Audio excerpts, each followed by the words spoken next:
बिस्मिल्लाहिर्रहमानिर्रहीम। नाज़रीन अस्सलाम वालेकुम, मैं हूं इमरान वसीम। नाज़रीन 13 दिसंबर दिन हफ्ते का और साल 2025। प्रोग्राम में दो बड़ी ख़बरें आपके साथ हम शेयर करने जा रहे हैं। एक ख़बर तो साबिक़ डीजी आईएसआई जनरल फैज़ हमीद, जिनका कोर्ट मार्शल प्रोसीडिंग हुआ और फिर मिलिट्री कोर्ट की जानिब से उनको 14 साल की सज़ा सुनाई गई।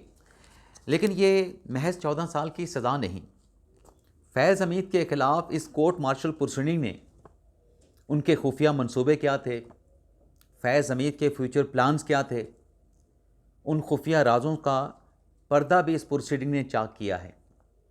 उन खुफिया राज़ों से इस मिलिट्री कोर्ट की कार्रवाई ने पर्दा भी उठाया है। अब वो खुफिया मंसूबे क्या थे, वो फ्यूचर प्लान्स क्या थे, एक तो ये डिटेल आपके साथ हम शेयर करेंगे।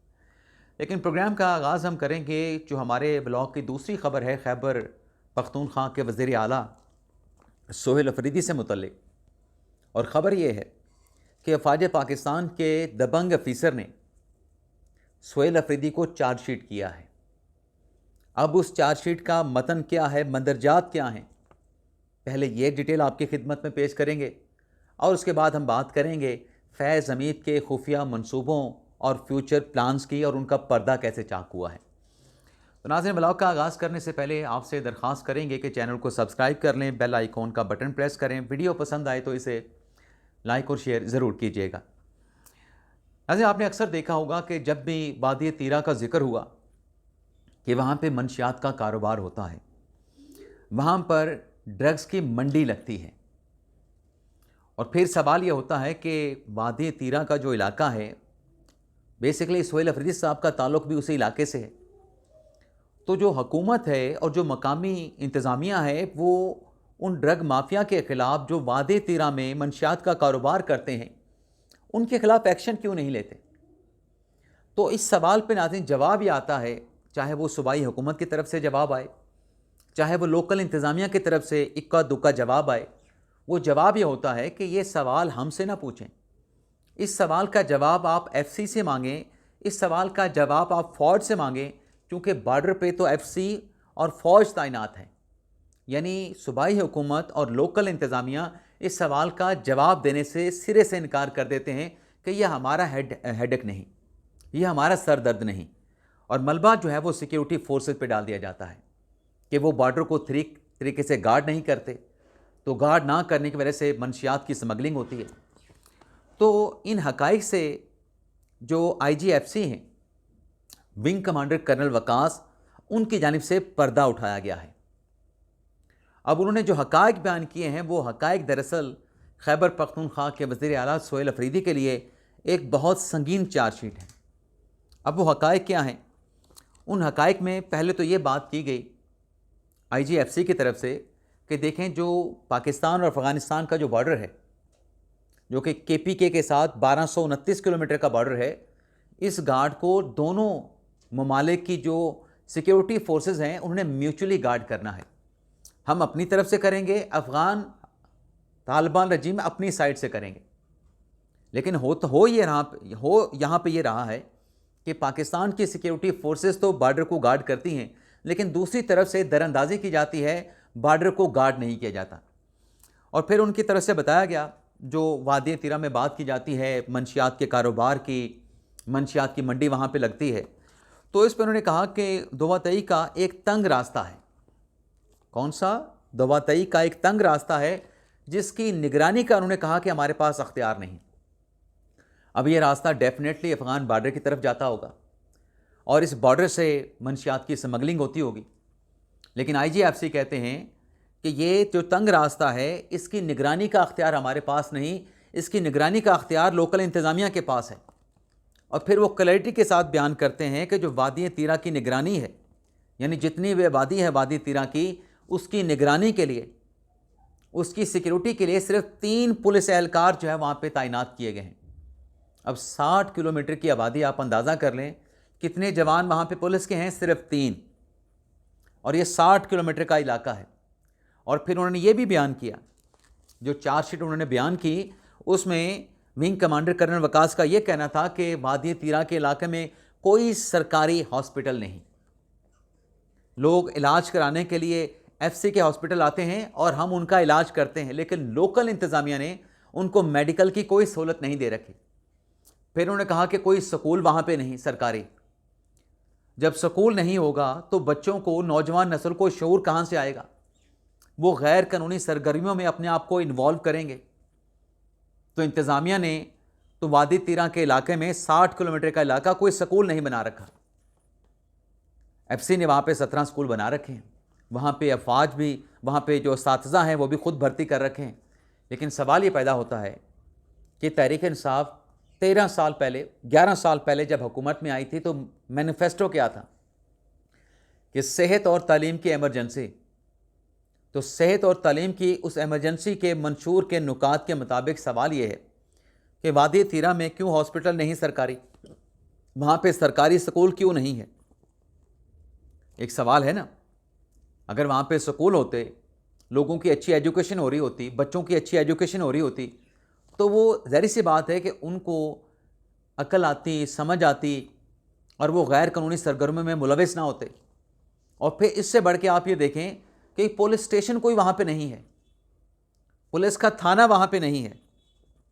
और आईजीएफसी बताते हैं कि मंशियात का जो कारोबार होता है वादी तीरा के इलाके में, उसमें फितनतुल खारिज जो कि अफ़गान साइड पे भी है, इस साइड पे भी उनके सहूलतकार हैं, वो बाज़ाब्ता तौर पे भत्ता वसूल करते हैं। और ये जो भत्ते की रकम है, आईजीएफसी बताते हैं, यही रकम फिर सिक्योरिटी फोर्सेस के खिलाफ हमलों के लिए इस्तेमाल होती है, दहशतगर्दी की कार्रवाइयों के लिए इस्तेमाल होती है। यानी पूरी जो चार्जशीट है उसका खुलासा ये है कि लोकल इंतज़ामिया की और हुकूमत की बैड गवर्नेंस की वजह से, उनकी बैड गवर्नेंस की वजह से जो शिद्दत पसंद हैं वो फिर कार्रवाइयाँ करते हैं, क्योंकि ना वहाँ पे फ़ौज है, ना कोई और, ना वहाँ पे पुलिस है, ना वहाँ पे स्कूल है, ना वहाँ पे हॉस्पिटल है। तो ये फिर पूरी आज चार्जशीट जो है वो आईजीएफसी ने बयान की है। और ये चार्जशीट जो अफरीदी साहब कहते हैं कि बॉर्डर पे तो फ़ौज खड़ी है, हमारा क्या लेना देना, उनसे पूछें कि वादी तीरा में मंशियात का कारोबार क्या होता है। भाई बॉर्डर कहाँ पे, वादी तीरा कहाँ पे? वादी तीरा में तो जो अख्तियारात हैं वो लोकल इंतज़ामिया का है, लोकल इंतज़ामिया ने वहाँ पे एक्शन लेना है, फ़ौज का वहाँ पे क्या ताल्लुक़ है? तो आज सारी जो तस्वीर है वो उन्होंने क्लियर कर दी है।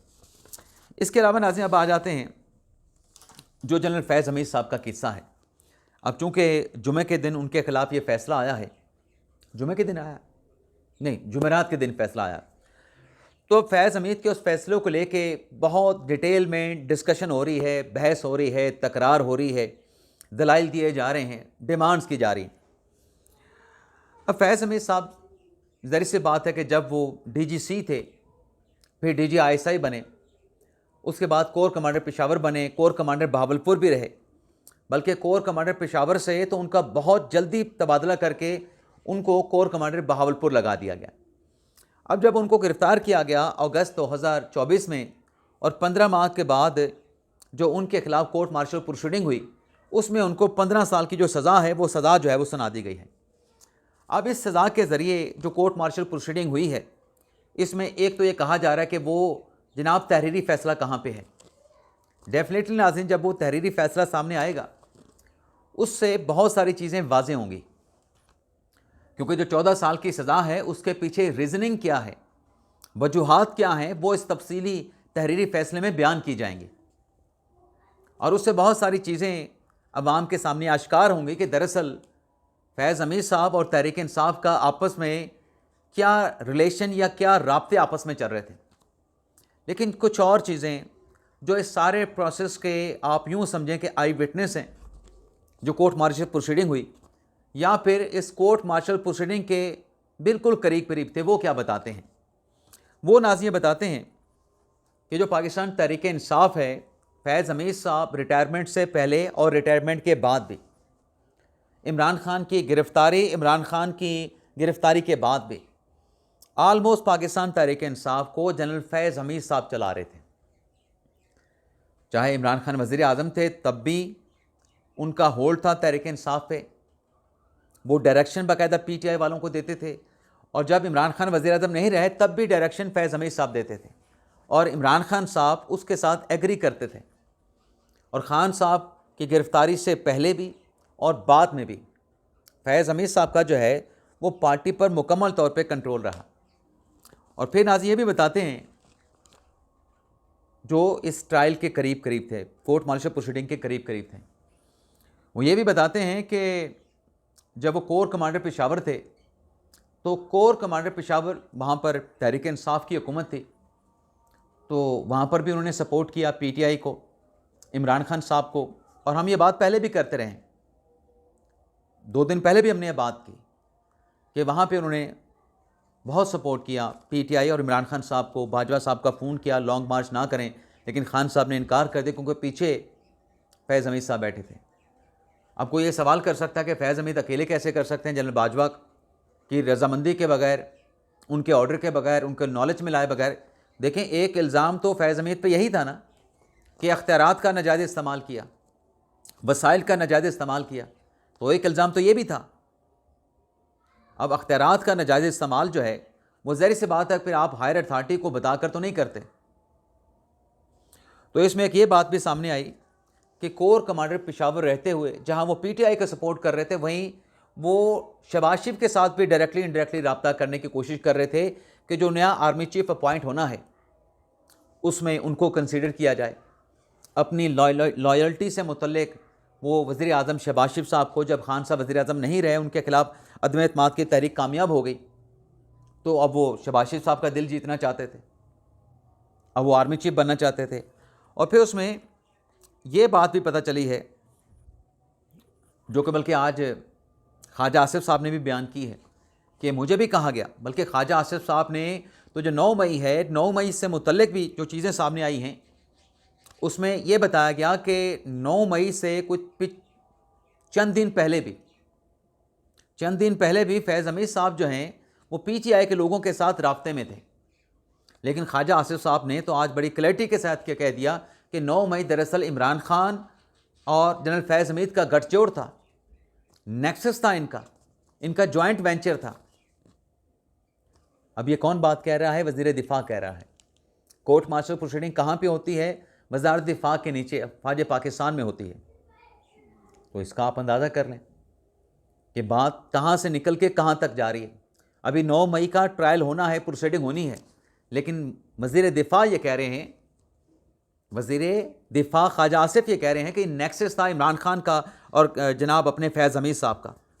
ये इन्हीं की प्लानिंग थी, इन्हीं का मंसूबा था। अब मैं क्यों बार बार कह रहा हूँ कि वज़ीर दिफा कह रहा है भाई कोर्ट मार्शल प्रोसीडिंग वहाँ पे होनी है। वज़ीर दिफा ऐसा बयान लापरवाही से, केयरलेसली नहीं दे सकता।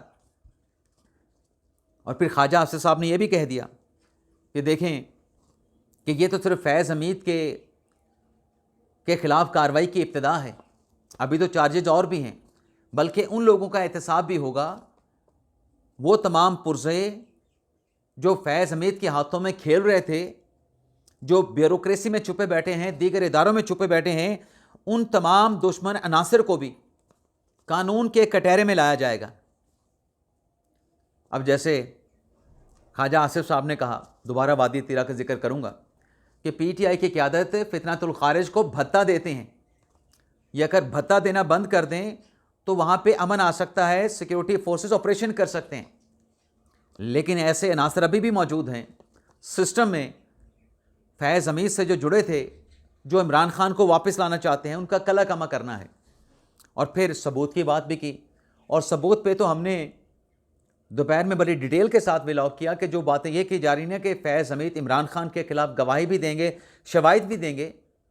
तो जैसा कि अभी ख्वाजा आसिफ साहब ने आज प्रेस कॉन्फ्रेंस की है, बड़ी डिटेल के साथ प्रेस कॉन्फ्रेंस की है, उनकी बातों से ये वाज़ेह होता है कि मज़ीद जो चार्जेस फैज़ हमीद के ख़िलाफ़ हैं उनके शवाहिद मौजूद हैं, उनके शवाहिद के गवाहान भी मौजूद हैं।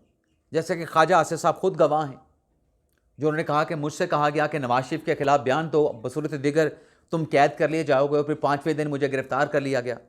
और फिर ये जो बात है जो कही जा रही है कि कोर कमांडर पेशावर होते हुए वो शहबाज शरीफ के साथ पींगे बढ़ा रहे थे, हालांकि उनके पास अख्तियार नहीं था, वो मजाज नहीं थे, उन्होंने रिपोर्ट आर्मी चीफ को करना था। अगर DGI से होते तो फिर तो प्राइम मिनिस्टर के साथ रब्ता कर सकते थे, लेकिन वो कोर कमांडर पेशावर होते हुए एक तरफ इमरान खान और तहरीक इंसाफ को सपोर्ट कर रहे थे, दूसरी तरफ जो है वो शहबाज शरीफ के साथ रब्ता करके मुस्तकबिल का चीफ जस्टिस बनना चाह रहे थे।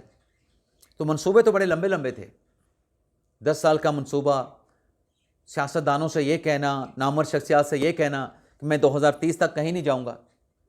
तो अब क्या हुआ, उन तमाम मंसूबों का पर्दा चाक भी हुआ। वो तमाम मंसूबे, वो तमाम ख्वाहिशात, वो तमाम जो प्लानिंग्स थी वो धरी की धरी रह गई। और अब जो है इदारा, जिस इदारे से उसका ताल्लुक़ था, वही इदारा उनका एहतसाब कर रहा है। अब इस एहतसाब में जो बाकी लोगों के नाम लिए जा रहे हैं, देखना ये होगा कि जो ब्यूरोक्रेसी में फैज़ हमीद के पुर्जे, करिंदे और जो दीगर इदारों में, चाहे वो अदलिया में थे, जो छुपे बैठे हैं या रिटायर हो चुके हैं, क्या उनके खिलाफ भी कानून हरकत में आएगा? आएगा तो कब आएगा और किस किस के खिलाफ आएगा? इजाज़त चाहते हैं नाज़रीन, अल्लाह हाफ़िज़।